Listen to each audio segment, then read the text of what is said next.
কৃষ্ণ রাধে রাধে বল রাধে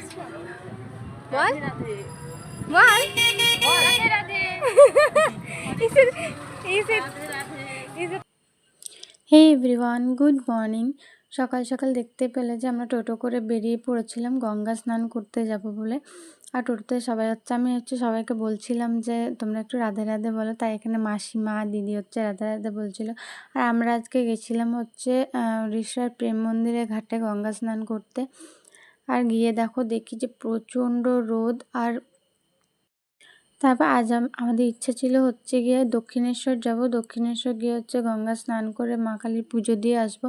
কিন্তু আমাদের যেহেতু দক্ষিণেশ্বর যাওয়া হয়নি, তাই আমরা গেছিলাম রিষড়ার প্রেম মন্দির গঙ্গার ঘাটে স্নান করতে। সবাই মিলে চলে গেছিলাম। তারপর এখানে সবাই মিলে স্নান করে নিয়েছিল। তারপর আমি আর বোন নেমেছিলাম। আর এখানে ভাইকে বারবার বলা হচ্ছিল যে উঠে যেতে, কিন্তু ও উঠবে না। মানে আমি আর বোন যতক্ষণ না স্নান করে না উঠবো, ও ততক্ষণ আমাদের সাথেই থাকবে। এই নিয়ে ওর সঙ্গে দেখো এখানে মাসি ওকে বলছে তুই ওঠ, কিন্তু ও কিছুতে উঠবে না, বলছে আগে দিদিরা উঠুক তারপর আমি উঠবো। তারপর যাই হোক, ওখান থেকে স্নান টান করে গিয়ে সামনেই ছিল একটা শিব মন্দির। মানে শিব মন্দির ছিল ওখানে, ছোট ছোট অনেক শিব ছিল। তখন সবাই মিলে জল টল নিয়ে জল ঢেলে নিয়েছিলাম শিবের মাথায়। আমার জল ঢালা হয়ে গেছিলো, আমার ভিডিও করা হয়নি, তাই এখানে মা আর বড় মাসি জল ঢেলে নিচ্ছিলো। তারপর ওখান থেকে জল টল ঢেলে গঙ্গা জল নিয়ে নিয়েছিলাম বোতলের মধ্যে। তারপর আবারও টোটো করে নিয়েছিলাম বাড়ি যাব বলে।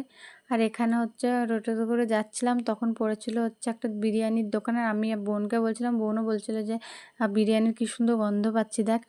তারপর ওখান থেকে বাড়ি চলে গেছিলাম। বাড়ি গিয়ে একটু রেস্ট নিয়ে খাওয়া দাওয়া করে সন্ধ্যাবেলা বেরিয়েছিলাম আমি, দিদি আর বোন। গোপালের জামা কিনবো। দিদি যেহেতু বীরভূমে থাকে, তো ও বলছিলো যে ওদের ওখানে গোপালের জামা নাকি প্রচণ্ড দাম নেয়। তো এখানে দোকানে, মানে ওদের মাসির চেনা জানা দোকান আছে, তো এখানে বেশ ভালো জামাও পাওয়া যায়, একটু দামটাও কম নেয়। তাই দিদি বললো এখান থেকে জামা কিনে নিয়ে আসি। তাই এখান থেকে জামা কিনতে গেছিলাম। এখানে দিদি নিয়েছিল এই জামা, আর আমি এখানে জামা নিয়েছিলাম পিঙ্ক কালারের আর ব্লু কালারের জামাটা আমি নিয়েছিলাম। আর একটা ছোট্ট প্যান্ট নিয়েছিলাম আমার গোপালের জন্য। আর বোন নিয়েছিল এই পিঙ্ক কালারের জামাটা আর পিঙ্ক কালারের হারটা। বোনের যেহেতু বাড়িতে বড় গোপাল আছে, তাই জন্য বড় জামা নিয়েছিল। আমার যেহেতু বাড়িতে ছোট গোপাল, তাই আমি ছোট ছোট জামা নিয়েছিলাম দুটো। তারপর ওখান থেকে চলে গেছিলাম ফুচকা খেতে। আমি আর বোন ফুচকা খাচ্ছিলাম। দিদি বলেছিল যে আজকে চল তোদেরকে ফুচকা খাওয়াবো আমি। তাই ও চলে গেছিলাম ফুচকা খেতে। ও খাইনি, আমরা দুজনেই খেয়েছিলাম।